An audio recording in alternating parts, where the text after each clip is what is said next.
Et salut à tous, c'est Albin Crypto, j'espère que vous allez bien. Aujourd'hui on se retrouve pour une nouvelle analyse où on va aller voir Bitcoin, Ethereum et quelques charts comme la chart Other ou Total pour voir l'ensemble du marché. Donc là on est actuellement sur BTC et on va voir un petit peu qu'est-ce qui se passe sur BTC, le contexte plus l'analyse court terme.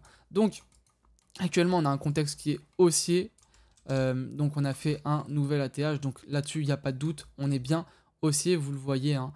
Ça fait quelque chose de comme ça. Maintenant, qu'est-ce qui peut globalement se passer à plus court terme? Donc, si on dézoome un petit peu, donc si on enlève le weekly, qu'on passe en daily, par exemple, hein, je le fais pas là parce que j'ai la flemme, ça va être trop long. Donc, on voit que en daily, on est devenu baissier. Très bien. Qu'est-ce qu'on fait en tendance baissière? On revient chercher les liquidités, la zone ETE, puis après, on part plus bas. Donc, bam, qu'est-ce qui se passe ici? Donc, cos, bam, on prend de la tête au pied, on réagit dans la zone OTE et on a une impulsion baissière. Très bien. Mais qu'est-ce qui se passe également qui fait que c'est pour ça qu'en fait on range, parce qu'en fait on est dans un endroit tricky, vraiment un endroit où on a un fort volume d'acheteur et un fort volume vendeur. On a une inversion de structure ici. Donc ici on a un cos et ici on a un boss. Donc qu'est-ce que ça veut dire? Ça veut dire qu'on a un changement de caractère dans cette time frame, 4 heures ou même en daily, on voit, hop, on a un changement de caractère. Donc la plupart des gens repassent acheteur et qu'est-ce qui se passe? Quand on fait une forte impulsion haussière, on retrace la zone OTE après un changement de structure et on arrive dans cette zone OTE. Donc qu'est-ce qu'on peut voir dans cette zone OTE? En général, ce qu'on attend, c'est soit un POI, donc un point d'intérêt, que ce soit fair value gap, order block, et normalement on attend une confirmation pour vraiment que toutes les time frames, donc soit en 4 heures, en 15 minutes, en 30 minutes, soient dans la même direction, et qu'il y ait donc une inversion de structure en plus petit time frame pour partir plus haut. Donc la semaine dernière on avait dézoomé, on avait vu que en 1 heure, pas de changement de structure, en 30 minutes non plus, en 15 minutes non plus. Non plus, pourquoi? Parce que ici c'est vraiment pas beau, cos, boss, ça fonctionne pas trop, vous le voyez. Après, ça peut être interprété comme vous voulez, personnellement, je prends pas le risque. Et donc, qu'est-ce qui se passe actuellement? On est venu chercher déjà des liquidités, je le pense. Regardez, on est venu pile s'arrêter au-dessus de ça, comme vous le voyez ici. Et donc, si on vient chercher des liquidités et qu'on retombe directement derrière, est-ce qu'on ne confirmerait pas une tendance baissière au final? Moi je le pense, et je le pense à plusieurs raisons, parce qu'on laisse beaucoup de liquidités ici, ici et ici, mais également, si on regarde un peu plus bas, on a toujours toutes ces liquidités à aller chercher.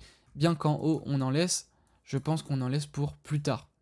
Vous le voyez, là on laisse des petites mèches, par-ci par-là, ici on a un equal high, donc en vrai c'est plus ou moins équilibré, mais quand même avec toute l'impulsion qu'on a faite, il faut bien qu'on aille faire une correction un jour ou l'autre, même si la correction elle est grosse, il faut la faire. Et après, faut pas oublier qu'on est dans une tendance haussière à long terme, mais bon là je pense vraiment on a une structure qui fait que à court terme ça va aller plus bas. Alors peut-être que tout simplement ça viendra plus bas que là et après ça va repartir, mais ça peut aussi aller plus bas. Voilà, c'est ça, c'est à ça que j'essaye de vous préparer. Bref, on s'en fout, nous on va vraiment regarder court terme ce qui va nous intéresser, et surtout les événements qui arrivent sont intéressants. Donc actuellement on est dans ce range là, donc le Monday High, donc le lundi haut et le lundi bas, c'est le range de la semaine. Ce qui pourrait être top, et ce que je verrais bien, ce serait qu'on vienne chercher, enfin qu'on vienne plutôt front run un peu le Monday Low pour aller chercher la zone OTE de ce mouvement. Pourquoi il y a une zone OTE? Tout simplement parce qu'en fait on a une inversion de structure ici qui prouve qu'on est passé baissier en petit time frame, et donc que si on revient chercher la zone OTE, qu'on revient chercher les liquidités, sachant qu'on en a laissé pas mal, plus la fair value gap, là on a un point de confiance qui est assez énorme, et en plus de ça demain il y a les annonces sur les taux d'intérêt il me semble, donc ça risque de bouger. S'ils sont mauvais, ça ira bien sûr en short. Et si ça va en short, eh ben, on aura une belle target à prendre. Donc je pense qu'on se positionnera. Déjà, on peut d'emblée se positionner, faire quelque chose de comme ça, avec le stop loss au-dessus et le take profit déjà sur le dernier plus bas. Puis après, déjà, ça fait un R de 5,43. Donc moi, tous les jours, je risque alors ça dépend de votre capital, mais imaginons que vous avez un capital de 10 000, tous les jours j'aurai 100 $ pour un trade d'une qualité pareille. Si je les perds, c'est pas grave, le setup n'a pas marché, mais normalement il est censé marcher la plupart du temps. Bref, on s'en fout. Donc voilà, le but ce serait vraiment de faire une espèce de range, d'essayer d'anticiper, enfin de faire que le marché essaye d'anticiper une bonne news, qu'au final il y a une mauvaise qui tombe, et que dans tous les cas il y avait beaucoup de liquidités à aller chercher, donc on aille plus bas. Voilà sur BTC globalement ce que j'attends qu'on fasse. Surtout qu'on n'a toujours pas de changement de structure pour qu'on ait vraiment une confirmation pour aller plus haut. Donc ensuite, la BTC dominance, on est toujours sur des tops, on est en train de monter en escalier, c'est chiant. Ethereum, on est... en plus, j'ai oublié de vous dire, raison de plus de s'appuyer sur une baisse, en fait, c'est que sur les charts CME, alors je vais mettre en 4 heures, on a laissé vraiment une zone de gap ici, et en général, on vient les combler bien souvent. Donc c'est pour ça qu'il faudrait qu'on y revienne. Ethereum, maintenant, quelque chose d'assez intéressant que je voulais vous montrer. Déjà, premièrement, à court terme, si on regarde, on est venu chercher toutes les liquidités qu'on avait accumulées ici, de par cette grosse mèche. Donc on va aller plus bas, je le pense, j'en suis même certain. Si on regarde en weekly, on a plusieurs fair value gap, dont une qui est intacte. Donc on va sûrement y aller. C'est pour ça qu'on est venu chercher les liquidités, c'est pour aller plus bas. Mais également, si on regarde en weekly, par exemple, on voit clairement quelque chose qui se dessine sur Ethereum.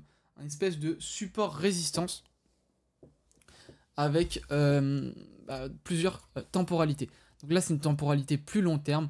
Donc ça s'est structuré sur le bull run de 2021, cette support résistance ici.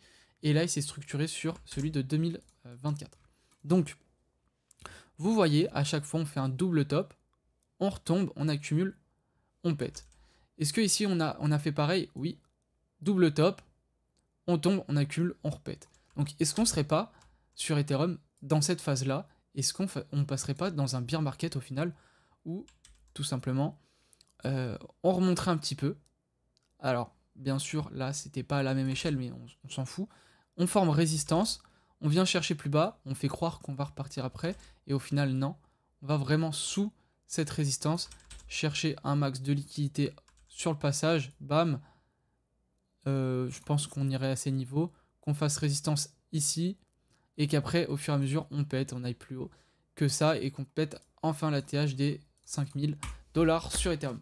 Je pense que c'est clairement possible. En tout cas, sachez qu'en court terme, on a fait une déviation vers le nord avec une prise de liquidité. C'est exactement ce qu'on veut voir en trading quand on trade. Donc là, je pense qu'on va aller plus bas à court terme. Voilà ce qu'il y a à retenir. Niveau des charts total, donc on a total 2. Total 2, c'est, je rappelle, toutes les cryptos sauf tout ce qui va être stablecoin et BTC. Donc, on voit clairement la tendance haussière qui perdure.